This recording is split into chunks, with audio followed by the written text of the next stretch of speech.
चोर ख्वाजा आसिफ, और ये वोट चोर का नारा ख्वाजा आसिफ का सियालकोट की गली गली में पीछा करेगा। मेरा इससे वादा है। ये मैं इसी हाई कोर्ट में कह के गया था कि मैंने सियासत जरूर छोड़ी है, लेकिन मैंने अपनी माँ का साथ नहीं छोड़ा।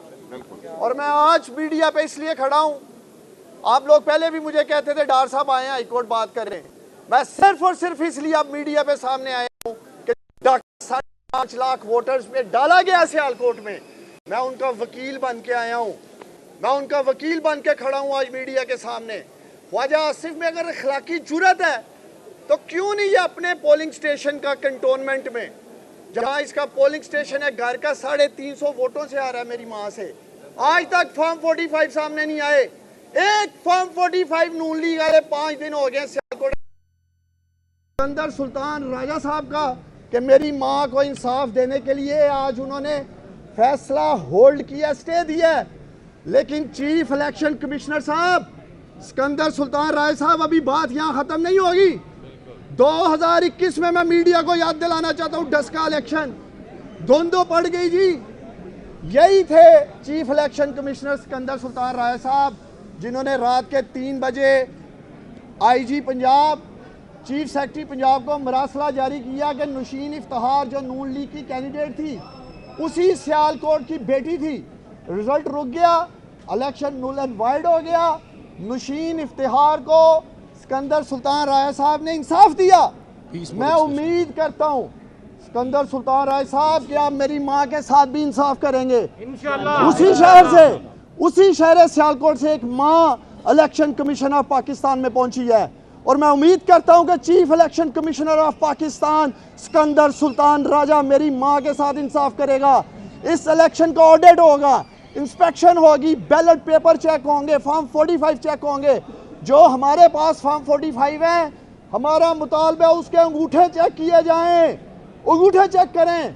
और जो अब अंगूठे लगाए गए हैं फॉर्म 45 पे, वो भी फ्रांसिक हो, पता चले कि वो अंगूठे किन लोगों के हैं। सिर्फ 358 फॉर्म 45 के अंगूठे चेक करवा लो, सब फाइनल हो जाएगा कि किसने धांधली की है या किसने की। बहुत शुक्रिया। Thank you so much. कि आपने कहा कि जो उम्मीदवार इस तरह जीते हैं उनका सोशल बाइकाट किया जाए, और जो उम्मीदवार जीत कर दूसरी तरफ जा रहे हैं उनका क्या किया जाए? उनका हाल तो उनकी हल्के की वाम देखे क्या करेगी। अपने जो पहले देखे हैं उनका हाल देख लिया ना, तो इनका उनसे भी बुरा होना है। अच्छा, आपने कहा कि इलेक्शन कमीशन ने जिसने ख्वाजा आसिफ को टेलीफोन कॉल पे या व्हाट्सएप मैसेज पे जितवाया, आप क्या बात कर रहे हैं ख्वाजा आसिफ जीता आ रहा है? ख्वाजा आसिफ में इखलाकी जुर्रत है।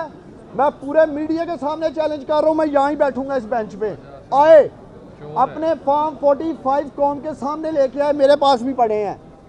और एक शर्त होगी, जो फॉर्म 45 ख्वाजा आसिफ लाएगा उनके अंगूठों का फ्रांसिक होगा, और जो मेरे पास है उसका भी होगा। पता चल जाएगा कि किसके असली हैं किसके नकली हैं। और मैं ऐलान कर रहा हूं, अगर ख्वाजा आसिफ के फॉर्म 45 अंगूठे चेक होके सही निकले, मेरी माँ भी सियासत छोड़ देगी और हम खुद जीत का हार ख्वाजा आसिफ के गले में डालेंगे। Thank you very much. Thank you लोगों ने मादा साथ दिया, ये ना माना जुल्म की आपके साथ थी। मैं आरओ के दफ्तर गई, आरओ के दफ्तर के सामने 25 पुलिस के लोग थे। उन्होंने दिए, मुझे अंदर जाने ना दिया, मेरे बाजू को चोट लगी हुई है।